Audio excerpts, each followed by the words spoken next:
Bonjour tout le monde, j'espère que vous allez bien. Je vous retrouve pour une nouvelle vidéo dans laquelle je vais vous parler de mes lectures de septembre. Pour vous dire toute la vérité, c'est déjà la deuxième fois que je filme cette vidéo parce que j'ai reçu mon fameux micro. Alors pour ceux qui m'ont suivi, j'en parle je crois dans mon vlog.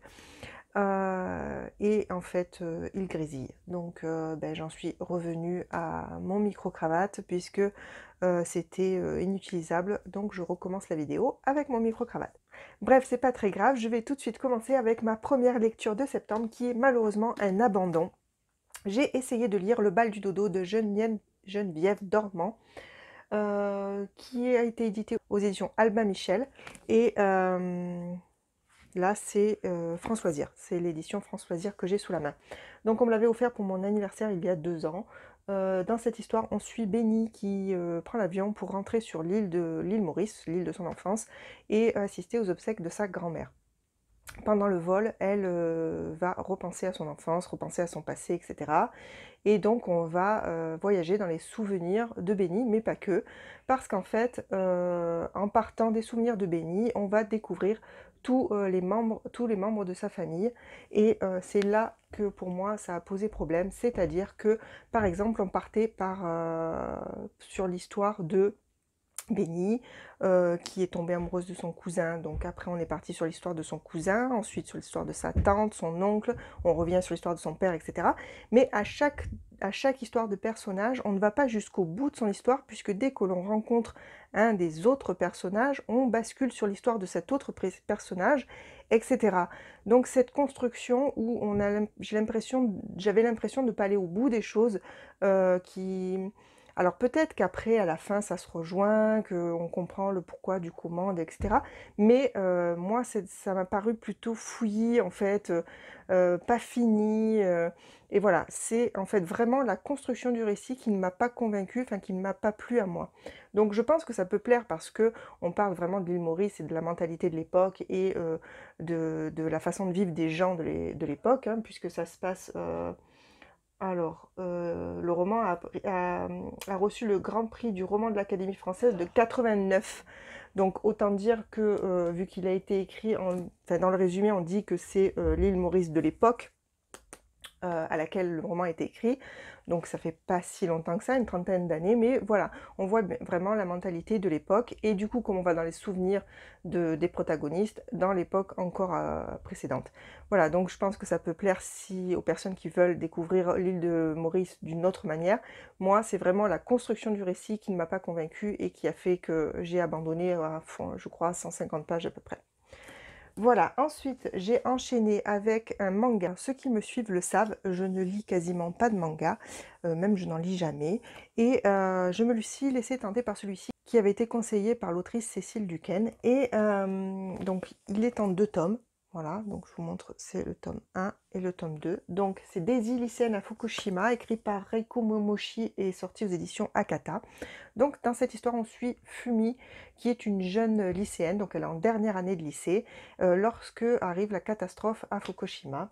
Et donc à travers l'histoire de cette jeune fille et de ses 3 meilleurs amis, on va découvrir l'après Fukushima dans les villages alentours, donc ceux qui n'ont pas été évacués. Donc on va découvrir justement les réfugiés, on va découvrir comment les gens réagissent, ceux qui ont fui par la peur, ceux qui sont restés pour reconstruire plus tard, ceux qui sont venus de l'extérieur pour aider à la reconstruction, etc. Enfin, à travers 2 petits mangas, donc vraiment vite lus, on va découvrir toute cette tranche de vie d'après à travers les yeux de personnages qui l'ont vécu, de personnes qui l'ont vécu. Donc c'est tiré de témoignages, hein. L'autrice s'est renseignée et s'est basée sur des témoignages réels. J'ai trouvé ça extrêmement intéressant de découvrir l'après Fukushima à travers ces 2 mangas. C'est très émouvant, on voit vraiment la peine des gens et la façon dont certains n'ont pas baissé les bras, l'espoir, etc. Enfin, c'est vraiment 2 mangas que je recommande qui sont vraiment très bien faits. Alors, j'ai enchaîné avec une autre lecture, toujours en Asie, La mémoire du thé de Lisa Si, sortie aux éditions Pygmalion. Là, j'ai la version, le grand livre du mois. Donc, pour ceux qui me suivent un petit peu, vous savez que j'aime beaucoup les écrits de Lisa Si. En fait, elle nous fait découvrir la Chine au travers les siècles, grâce à ses romans et moi j'apprécie vraiment, ces tranches de vie, au travers des époques. Donc là, on est, dans le sud-ouest de la Chine dans les années 90. Et on suit Liane qui vit donc dans un village dans les montagnes, qui fait du thé, enfin qui cultive du thé, voilà, c'est le mot que je cherche, et qui est encore vit avec les traditions, les croyances de leurs ancêtres, donc ça fait des années qu'ils vivent de cette manière, donc ils ont des, des cérémonies parfois même un peu barbares, pour les naissances, pour les mariages et cetera. Ils ont beaucoup de croyances sur qui peut se marier avec qui, voilà, en fonction des signes, des années de naissance, des jours de naissance et cetera. Et donc, Liane voudrait aller à l'école. Donc elle a l'opportunité d'y aller, sauf qu'elle va tomber amoureuse d'un garçon et va tomber enceinte. Par rapport aux croyances, elle va être, contrainte d'abandonner sa petite fille. Donc c'est ce qu'elle va faire et ensuite on va suivre donc cette jeune fille qui va grandir, évoluer, devenir commerçante de thé et cetera. Mais toujours, avec ce regret d'avoir abandonné sa petite fille. Donc et on va par l'histoire de Liane découvrir le, comment dire? Comment son peuple, son village notamment, des montagnes, va se moderniser, va découvrir la modernité et comment ils vont réussir à allier, leurs croyances et la modernité. Donc c'est tout ça qui est très intéressant puisqu'en plus c'est très bien écrit, on s'attache à Liane, on s'attache à sa maman. J'ai vraiment beaucoup aimé le personnage de sa maman. Voilà, après elle va rencontrer d'autres personnages, un petit garçon qui est très très touchant et cetera. Et au travers de ces personnages, on va donc découvrir, cette Chine de l'époque et c'est, très instructif et très intéressant et l'histoire de Liane est très touchante, très émouvante à côté de ça.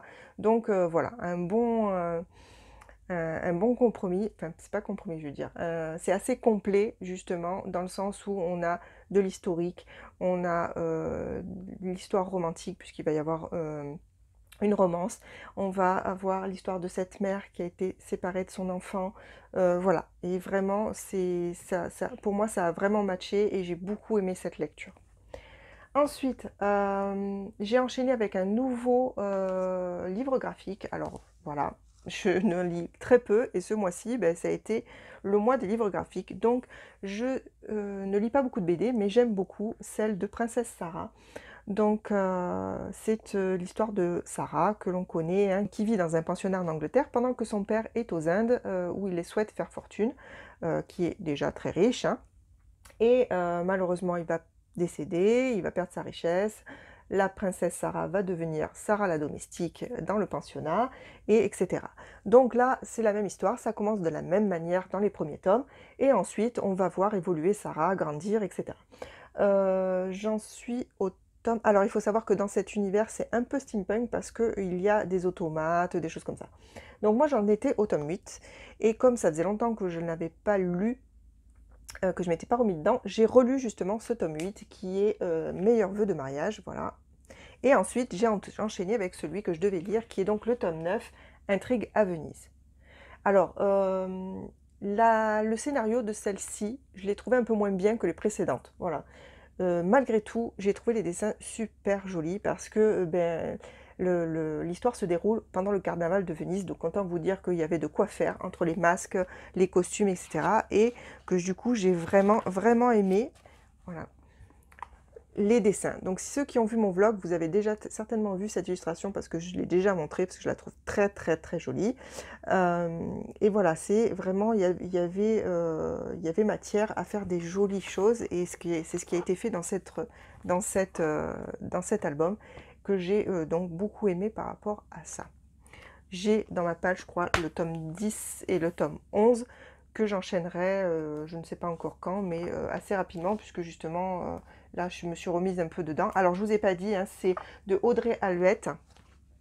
Les dessins sont de... Alors c'est Moretti son nom de famille, mais les prénoms, j'arrive pas à les retenir. Alors voilà, les dessins sont de Nora Moretti, les couleurs de Marina Duclos, et c'est sorti aux éditions Soleil Blackberry. Voilà. Ensuite, j'ai enchaîné avec un e-pub que je vous mets ici. La vie rêvée des chaussettes orphelines de Marie Vareille. Je regarde mon petit aide-mémoire. Oui, c'est ça. Marie Vareille aux éditions Charleston. J'ai adoré cette histoire. Alors là, on suit Alice qui a de gros troubles obsessionnels, du trouble du comportement, qui ne peut pas dormir sans somnifère. Enfin, on voit qu'elle n'est pas bien dans sa peau, elle est très angoissée, donc elle cache un lourd secret qui a fait qu'elle est devenue comme ça. Et voilà, et petit à petit, on va découvrir, grâce à l'écriture de Marie Vareille, sa construction, petit à petit, on va découvrir le pourquoi du comment, pourquoi Alice est devenue aussi stressée, aussi angoissée, pourquoi elle a réglé sa vie de façon à ne faire rentrer personne, n'y faire rentrer personne. Donc il faut savoir que c'est une Américaine qui s'est installée à Paris, et elle va être embauchée par une petite start-up. Cette start-up a décidé de réunir les chaussettes dépareillées, d'où le nom, le titre du livre. Donc c'est un peu loufoque, son PDG est un peu loufoque, mais justement on va découvrir d'autres personnages qui sont aussi un peu cassés, qui ont un peu des problèmes de sociabilisation, etc. Donc tout ce petit groupe va se retrouver, et petit à petit Alice va se découvrir, va se laisser... voilà, se laisser embarquer par tous ces personnages, et c'était extrêmement touchant. Je me suis attachée à chacun d'entre eux, bon, particulièrement à Alice, bien évidemment, surtout que Alice va nous raconter, donc petit à petit, on va découvrir sa vie, on va découvrir sa sœur Scarlett, cette relation avec sa sœur. Enfin, moi j'ai deux sœurs, deux petites sœurs, donc ça m'a beaucoup touchée, parce que voilà, je comprends,